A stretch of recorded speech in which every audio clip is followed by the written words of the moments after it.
Thanks for sticking around. Here are some of the top stories we're following for you tonight. On a mission, American forces are targeting terrorist suspects. Need to sign up for health care this week should be much better. Dealing with regulators has been a real reign, and a big pain for a Dallas stylist. Ben's new look, the Fed's making life hard for cash counterfeiters. Miley's being Miley. This time she's entertaining folks without being half naked. Ending the threat of terrorism. Two major operations for U.S. Special Forces happened over the weekend in one major catch. Navy SEALs raided an al-Shabaab stronghold in Somalia, and then U.S. commandos captured a suspected al-Qaeda operative who was in Libya. Abu Anas Alibi was wanted in the 1998 embassy bombings in Africa. The threat of al-Qaeda and their affiliates remains, and America has continued to be vigilant, and this is a great example of our dedicated forces. Working to improve the performance of a website aimed at helping Americans who are seeking medical insurance, healthcare.gov was launched just last week to negative reviews. Millions flocked online to sign up or check out their options under the Affordable Care Act, but many were turned away. Sound familiar? Log on, look at their options, not getting the results and not getting a portal that works for them. The website couldn't handle the overwhelming demand, officials say, at any given time. By the way, as many as 250,000 people tried to log on at the same time. It was only, though, able to handle about 30,000 people, so that was a lot more. Now, by the way, officials say the site should work better this coming week after some technicians were able to put extra hours in to try to fix those issues. A failure to the system. Self-expression through hair is found across the board, but some in the African American community are unhappy about current laws. They say the rules limit those who make a living providing hair services unique to the Black culture. 1997, an Oak Cliff woman who braids hair for a living was arrested for practicing her craft without a license. I felt like a criminal. I felt like I had murdered someone or killed someone or created some really bad disservice to someone. And after I got out of jail, the official fine was braiding without a cosmetologist's license. Fast forward to 2013, Isis Brantley is still dealing with adversity in the braiding industry. On October 1st, Isis filed a lawsuit against the Texas Department of Licensing and Regulation. I was thinking all along that my constitutional rights were being violated, but as I look at my life over the 25 years, I see that economic liberty was one of the things that was missing from my whole case. The bottom line is that Texas has no problem with Isis teaching. It just has a problem with her working for herself. In order for Isis to teach and administer licensing in her own building, regulation states that she needs to have a minimum of 2,000 square feet and register as a barber college equipped with several chairs and washing stations, purchase books and curriculum on barbering, as well as go back to school herself for 750 hours at a barber college, all of which have nothing to do with African braiding. If you wanted to be a veterinarian and somebody forced you to work on people for several years before you could even touch an animal, and you spent time, money, and attention on something that wasn't your passion, how would you feel?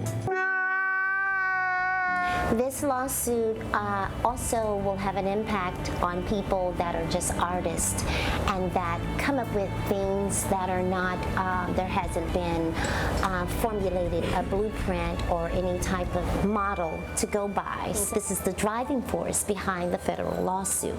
We all have the right to economic liberty, freedom, and passion, and we all should be able to do what we came into this world to do. There was no comment from the Department of Licensing and Regulation. It's all about the Benjamins. Yeah. Benjamins, baby. A new look for Old Ben. The newly redesigned $100 bill is ready to make its debut. Starting on Tuesday, the Federal Reserve will put the new currency into currency. And this ain't your normal Franklin. It has some pretty high-tech security upgrades, guys. Among them, a blue 3D security ribbon that'll make it easier for people to authenticate and harder for counterfeiters to reproduce. FYI, the competition is now closed for those of you looking to try a pair of those Google glasses. The company says it received an overwhelming number of applicants to become beta testers.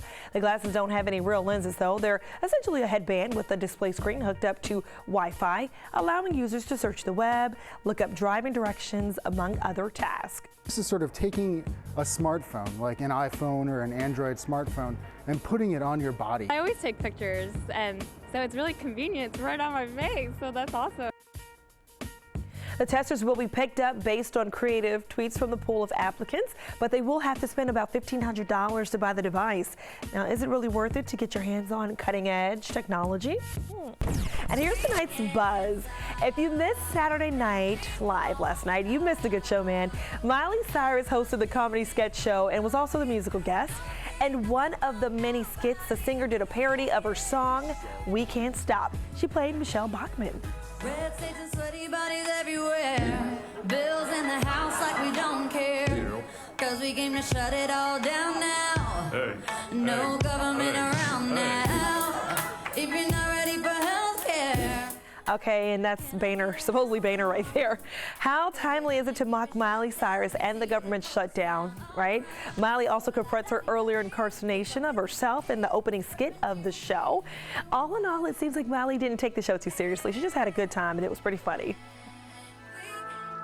Though we're 6 months away from April Fool's Day, current claims coming from North Texas suggest Bigfoot is real. Yeah, right. A research team has come out of the woods with evidence they say proves the legendary, tall, hairy creature exists.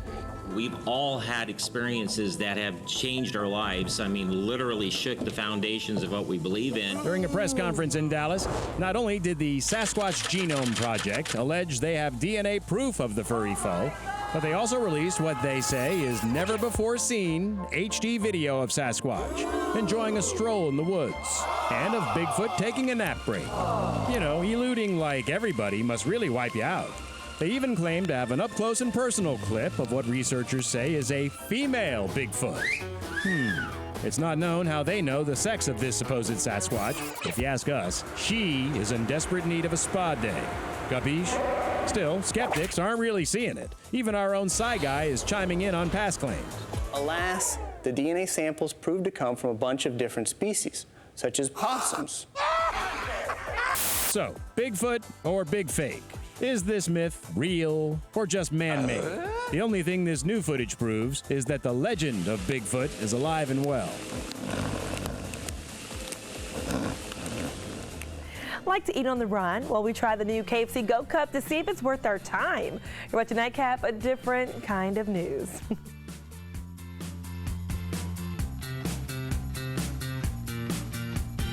Hey, you guys, good show tonight from Scandal. Actor Tony Goldwyn is here, plus comedian and actor J.B. Smoove, yes indeed, and the comedy of Eliza Schlesinger. See you in a few.